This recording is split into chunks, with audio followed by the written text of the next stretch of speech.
आपण आता बनवणार आहोत दिल पकोडा। त्यामध्ये सर्व घरगुती मसाले टाकलेले आहेत आणि त्यात मसाले टाकून त्याला 10 ते 15-20 मिनिटं मॅरिनेट करून ठेवलेला आहे। आता आपण कढईत तेल तापवलेलं आहे। आता आपण तांदळाचं पीठ लावून त्याला फ्राय करूया। ओके,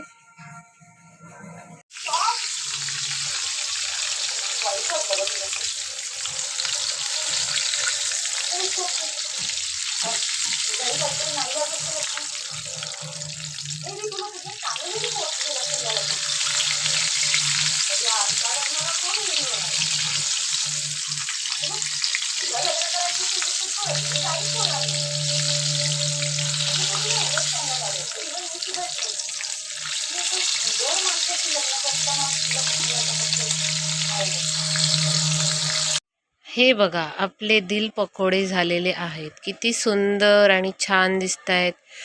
खाऊन बघ हे, हा माझा मुलगा खाऊन बघेल। शिवम खाऊन बघ। चांगला तर सुंदर झाला जोरात।